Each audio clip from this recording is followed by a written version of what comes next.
অসম চৰকাৰৰ খাদ্য ৰাজহুৱা বিতৰণ আৰু গ্ৰাহক পৰিক্ৰমা বিভাগৰ উদ্যোগত আজি গোৱালপাৰা চহৰৰ নটসৰ্য ফণীশৰ্মা ভৱনত জিলাখনৰ সকলো সুলভ মূল্যৰ দোকানী আৰু গাঁও পঞ্চায়ত সমবায় সমিতিৰ বিষয়ববীয়াসকলৰ সৈতে বিভাগৰ অভিলাষী আঁচনি বিষয়ক এক সজাগতামূলক সন্মিলন অনুষ্ঠিত হয়।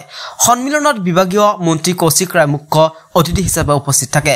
সজাগতামূলক সন্মিলন খাদ্য সুৰক্ষা আইন 2013 অধীনত হিতাধিকাৰীসকলক ৰাজখাদ্যযুক্ত মচুৰ দাইল চেনি আৰু নিমখ বিতৰণৰ বিষয়ে আলোচনা কৰা হয়। মন্ত্ৰীগৰাকীয়ে নিজৰ ভাষণত কয় যে অহা নৱেম্বৰ মাহৰ পৰাই হিতাধিকাৰীসকলক ৰাজখাদ্যযুক্ত মচুৰ দাইল চেনি আৰু নিমখ বিতৰণৰ ব্যৱস্থা কৰা হৈছে। সেয়েহে সুস্থ আৰু সঠিকভাৱে যাতে এই বিতৰণ ব্যৱস্থা আগবঢ়াই ল'ব পৰা যায় তাৰ প্ৰতি লক্ষ্য ৰাখি জিলাই এনে সন্মিলন অনুষ্ঠিত কৰি থকা হৈছে। ইতিমধ্যে 29খন জিলাত এনে সন্মিলন অনুষ্ঠিত কৰি সুলভ মূল্যৰ দোকানী আৰু গাঁও পঞ্চায়ত সমবায় সমিতিৰ বিষয়ববীয়াসকলৰ সৈতে বা কৰিনীয় কি সেই সম্পৰ্কে বুজাই দিয়া হৈছে। এনে সামগ্ৰী বিতৰণ ব্যৱস্থাই হিতাধিকাৰীসকলক যথেষ্ট উপকৃত কৰিব বুলি তেওঁ উল্লেখ কৰে।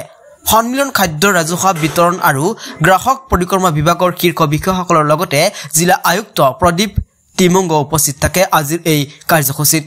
আমি ভাবোঁ যে মাননীয় প্ৰধানমন্ত্ৰী নৰেন্দ্ৰ মোদী ডাঙৰীয়াই যে আমাৰ প্ৰতি মাহে প্ৰধানমন্ত্ৰী গৰীব কল্যাণ অন্ন যোজনাৰ মাজেদি যে আমাক 5 কেজিকে বিনামূলীয়া চাউল দি আছে।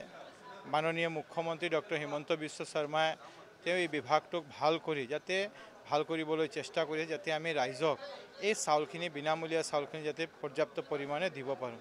সেইকাৰণে আমি এটা বিশেষ ব্যৱস্থা লৈছোঁ যে আমি চেনি দালি নিমখ অসম চৰকাৰৰ ফালৰ পৰা আৰম্ভ কৰাৰ আগতে প্ৰতিখন জিলাত গৈ যাতে আমি তেওঁলোকৰ সুলভ মূল্যৰ দোকানীসকলৰ লগত কথা পাতি যাতে আমি কামখিনি আৰম্ভ কৰিব পাৰোঁ। সেই উদ্দেশ্যে আজি আমি গোৱালপাৰা জিলালৈ আহিছিলোঁ আৰু এই জিলাৰ যিমান আমাৰ সুলভ মূল্যৰ দোকানী ইয়াৰ আমাৰ সমবায় সভাপতি সম্পাদকৰ লগত আমি কথা পাতোঁ আৰু তেওঁলোকক সকলোকে মই অনুৰোধ কৰিছোঁ যে যাতে সুস্থভাৱে আমি আমাৰ যি ডিষ্ট্ৰিবিউশ্যন বিতৰণ ব্যৱস্থা সেইটো বিতৰণ ব্যৱস্থাটো আগুৱাই লৈ যাব পাৰিম।